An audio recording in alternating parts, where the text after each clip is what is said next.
सावन का पवित्र महीना चल रहा है। सावन का महीना भगवान शिव और माता पार्वती को बहुत प्रिय है। माना जाता है कि इसी वन के महीने में माता पार्वती ने भगवान शिव को पति के रूप में प्राप्त करने के लिए कठोर तपस्या की थी। तब भगवान शिव प्रसन्न हुए और माता पार्वती को अपनी पत्नी के रूप में स्वीकार किया। दरअसल राजा दक्ष प्रजापति को भगवान शिव पसंद नहीं होने के पीछे की तरह की पौराणिक कहानियां हैं। राजा दक्ष प्रजापति एक प्रतापी राजा थे। पौराणिक मान्यताओं के अनुसार भगवान ब्रह्मा ने राजा दक्ष को मानस पुत्र के रूप में जन्म दिया था। दक्ष प्रजापति का विवाह अस्कनी से हुआ था। वह भगवान विष्णु के परम भक्त थे। महाराजा दक्ष की 16 बेटियां थीं। सबसे छोटी बेटी का नाम सती पार्वती था। पार्वती ने भगवान शिव को पति के रूप में प्राप्त करने लिए कठोर तपस्या की थी। यह बात राजा दक्ष को बिल्कुल नागवार गुजरी। पौराणिक कथाओं के अनुसार राजा दक्ष और भगवान शिव के बीच कड़वाहट के 3 कारण हैं। एक पौराणिक कथा के अनुसार प्रारंभ में ब्रह्मा के 5 सिर थे। ब्रह्मा के 3 सिर सदैव वेदों का पाठ करते थे,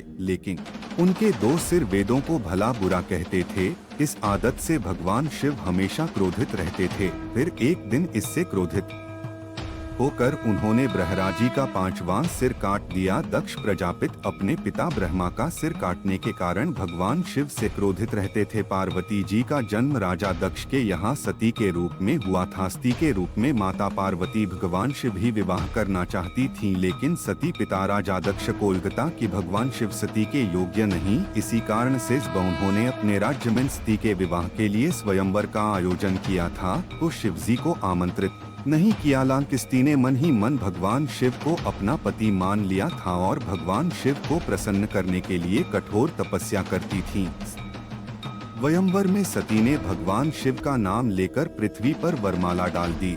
तब शिव स्वयं वहां प्रकट हुए और सती द्वारा फेंकी गई माला को पहन लिया। इसके बाद शिव ने सती को अपनी पत्नी के रूप में स्वीकार कर लिया और वहां से चले गए। राजा दक्ष को यह बात पसंद नहीं थी कि सती ने उनकी इच्छा के विरुद्ध शिव से विवाह किया था। प्रचलित कथाओं के अनुसार एक बार यज्ञ का आयोजन किया गया था, जिसमें सभी देवी देवता पहुँचे थे। इस यज्ञ में जब राजा प्रजापति पहुँचे तो सभी देवी देवताओं और अन्य राजाओं ने खड़े होकर राजा दक्ष का स्वागत किया, परंतु शिवजी ब्रह्मा जी के पास ही बैठे रहे। यह देखकर महाराजा दक्ष ने इसे अपना स्वयं का अपमान समझा और शिव भगवान के प्रति अनेक अपमानजनक शब्द कहे। दोनों के बीच दरार का यह महत्वपूर्ण कारण है।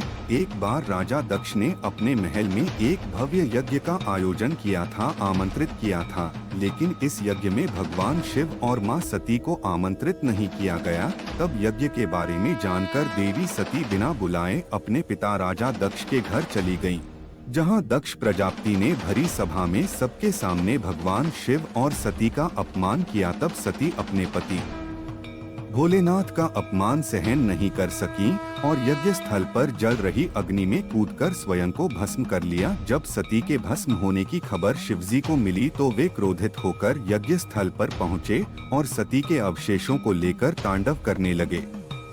तब भगवान शिव ने वीरभद्र को बनाया और यज्ञ स्थल पर उपस्थित सभी लोगों को दंडित करते हुए राजा दक्ष का सिर काट दिया। बाद में ब्रह्मा के अनुरोध पर भगवान शिव ने दक्ष प्रजापति के सिर के स्थान पर बकरे का सिर प्रदान करके यज्ञ को पूरा किया। ऐसा माना जाता है कि वीरभद्र भगवान शिव की तीसरी आंख से प्रकट हुए थे।